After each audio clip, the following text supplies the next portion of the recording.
with research on feminist and queer media, documentary film, American television, critical theory, and cultural studies.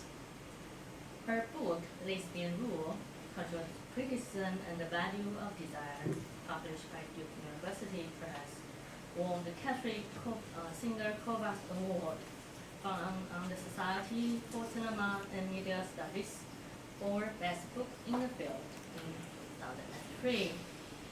Her most recent monograph, Ethereal Queer, Television, Historicity, Desire, published also by Duke in 2016, discusses contemporary media culture through the intersectional lenses of media theory, queer theory, cultural studies, and the critical theory of the Frankfurt School.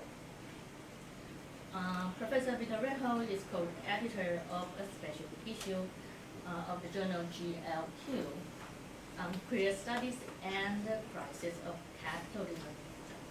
Her articles have appeared in journals such as Film Quarterly, Cinema Journal, New German Critique, Social Text, and numerous anthologies and edited collections.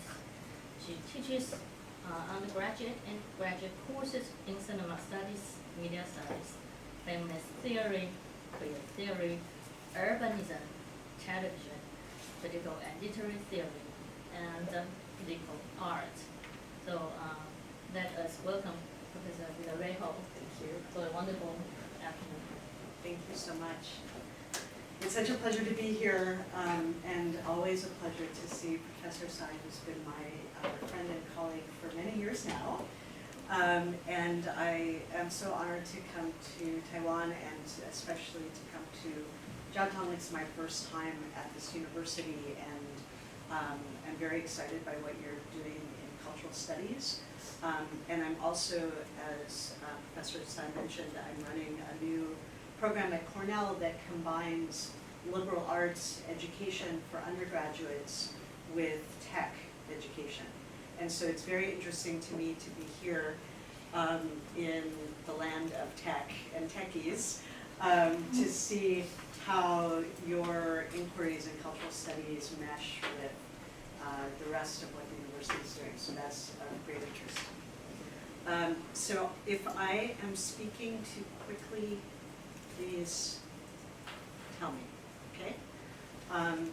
And I want to start by soliciting some information from you, some of the knowledge that you have about cinema and media, and then my topic for today is about crying, and crying in response to media, and particularly in response to television. So I'll give you some examples of that, and then talk about how we might think about crying and why we might want to cry, why we might not want to cry, how we as embodied people interact with media. So let me ask you to think for a moment about the kinds of films, and let's stick with films for a moment, the kinds of films that solicit, that engage our bodies. So what kinds of films have you seen that provoke some kind of embodied response?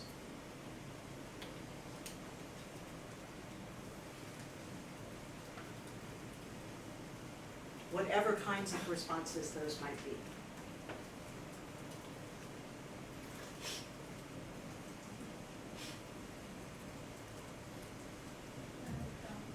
Melodrama. And what kind of response does melodrama provoke? Tears. Okay. So melodrama is a classic example of what a critic like Linda Williams would refer to as a body genre.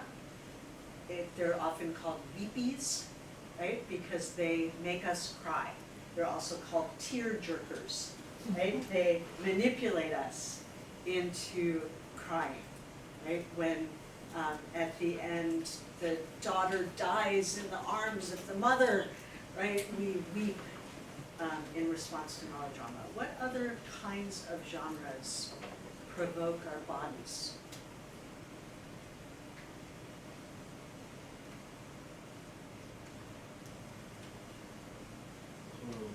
Horror movies. And what do they provoke? Horrified. Horrified. Fear? Fear. Do they provoke other feelings too?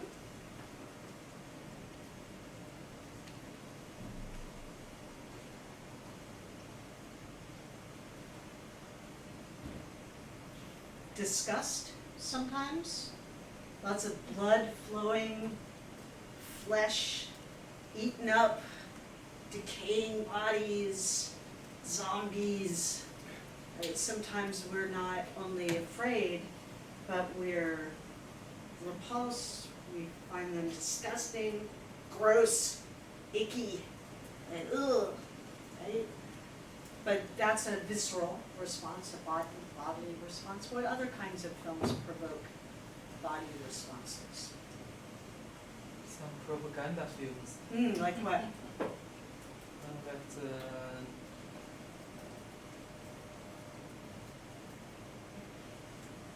那个大崔的宣传片叫什么？人民的意志是 Triumph of the will. Ah, yeah.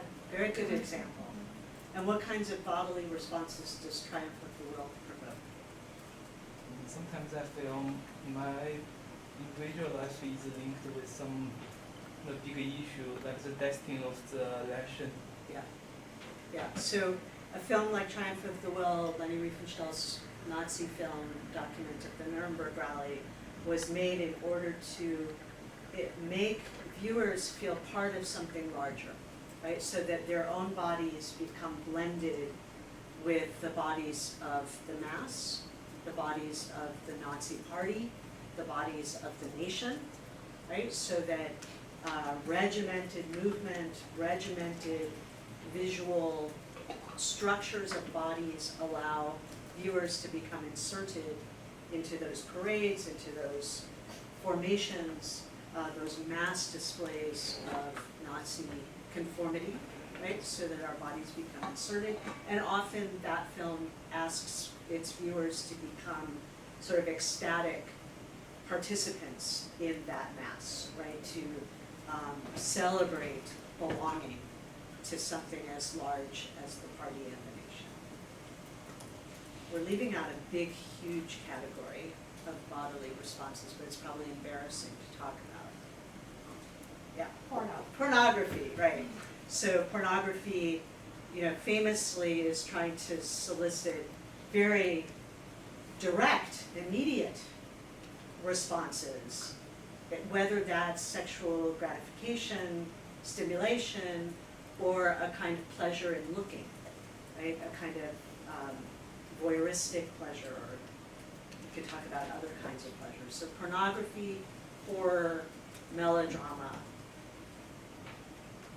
maybe propaganda, although Triumph is maybe a specific example of a historical moment and a kind of filmmaking that it has mostly gone elsewhere.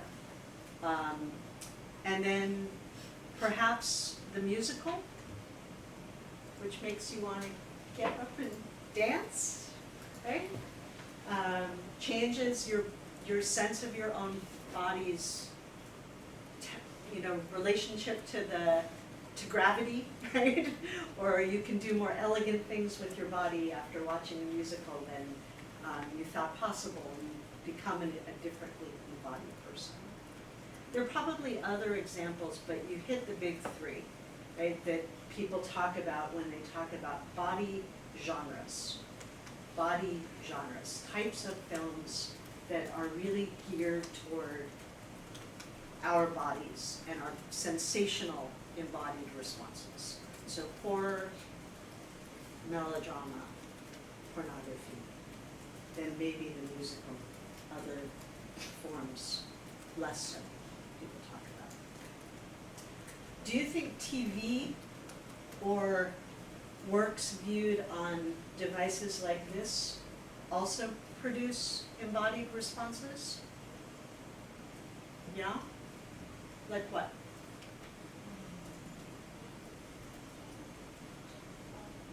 Like TV, I mean, national TV, I think you mentioned more TV series. Yes. So I think TV series can be adapted into genre, like you mentioned. Yeah. Sometimes it could be like melodrama, Yep. and sometimes it could incorporate like horror factors in it as well. Good. So I think, yeah, definitely. Yeah. The products, the potential products that we see on this kind of device can trigger like emotions and Good. body language as well. Good. So one way to think about that question is that the very genres we've just talked about become translated into these screens in various ways, and they still solicit those responses even if we're not watching them in a big movie theater, on a big screen, projected in the dark. But still we have those relations. Are there other relations that these kinds of screens also provoke in us that are different? If you think, for example, your example is a great one about seriality, serial or episodic drama at the scale of television. Do we talk about that in relation to our bodies?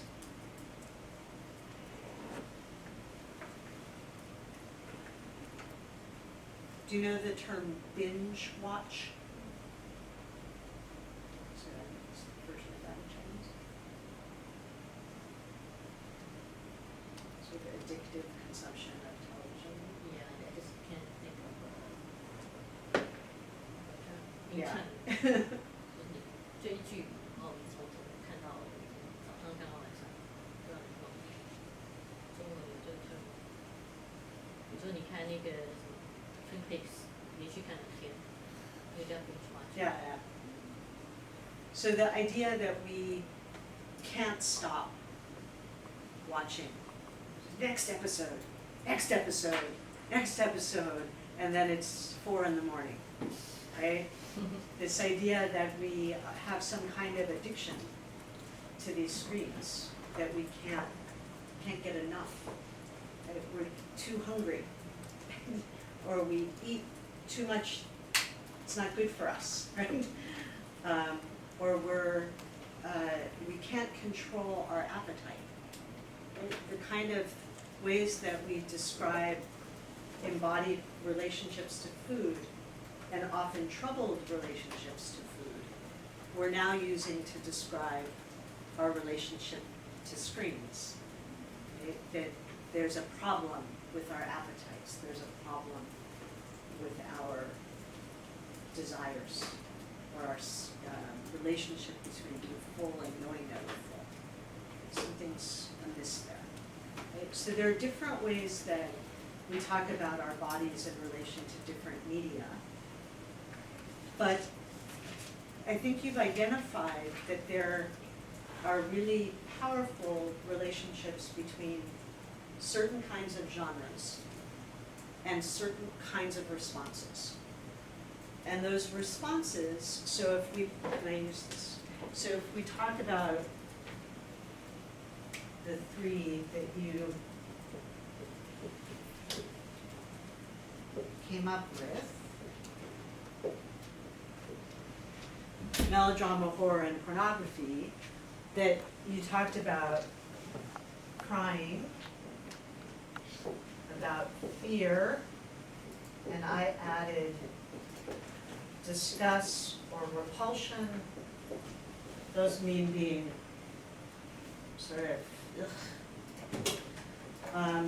And porn, we might say that porn can produce stimulation, but it can also produce shame or fear or the desire to look away, or the desire only to look but not to be involved. Right? All sorts of different relationships to the screens, and then seriality itself, or episodic, can produce, right, a kind of greed or not knowing that we've had enough, right? And this side, all those things are what we might call affects. Affects.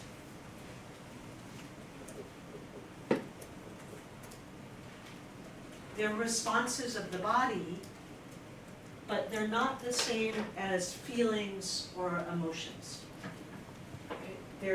It's when something acts on us, we feel it, but we don't necessarily translate it into our landscape of feeling or emotion that comes from what we think is our inner self, right? It's just the capacity to be acted upon and to act. That's what affect is. It's just a force. It comes and gets you, right? And there are many affects. There are many different types of affects, but that's the start, right, of a list of our affects in relation to media. And they're importantly located in our bodies, and we don't necessarily choose to have them, right? When you watch a horror film and someone goes, bah! Right? You don't choose to do that, right? You don't choose fear, it chooses you, right? And you are responding. Okay, so that's where I want to start, right? In this question of how media acts upon us and how we think about that, how we understand responses. And sometimes that question is a political one in relation to triumph of the will, right? How does Nazi propaganda succeed in recruiting bodies to fascism? Right? Sometimes it's not so political. It's why is it that on the airplane we want to watch the rom-com and cry at the end? Because it feels good. Right? And sometimes it's in the middle of those, right? That sometimes there are political dimensions of the question, it's harder to get at them. Not as straightforward, excuse me, as the Nazi example, right? So my starting point today is to talk about crying. And I wanted to do this because of an American program, and I want to see if you know it, called Queer Eye. Do you know this program? Queer Eye? Sort of a makeover program, 5 gay men, 1 unwitting, not so together person, sometimes man, sometimes woman, who gets helped by the Fab Five to dress better, have a better decor, to make healthier food that tastes good, to just improve life and self-esteem. And it's often about self-esteem. It's often about feeling better about yourself, right? And I was curious about this program because it's now become sort of evaluated or talked about in terms of how much it makes you cry. And the good ones are the ones that make us weep and weep and weep. And people celebrate that about this program. And that's an interesting phenomenon. It's interesting because it's a certain way of talking about gay people, that gay people can touch us in ways that make us cry. And that's a new sort of measurement, right, in the public sphere of sexuality, right? That sexuality has the capacity to make us weep. It can circulate in forms that make us cry. So that's my starting point. So I'd like to show you a very famous tear from the history of cinema, from the movie Psycho by Alfred Hitchcock. Do you know that movie? Have you seen that movie? Yeah? If I show you the most scary part of it, will I ruin it? Or is that okay? It's okay? All right, so can you make it go on the screen?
See the tear in her eye, her dead eye? Just right there.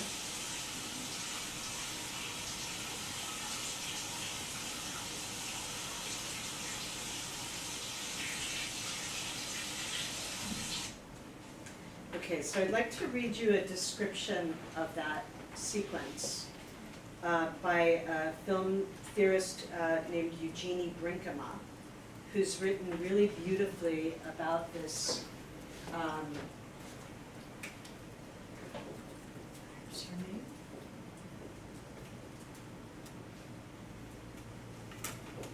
In a book called The Form of the Affects, and she uses this sequence to talk about crying and about the tears. So when you saw that, you might have said, oh, what's in her eye maybe are drops from the shower.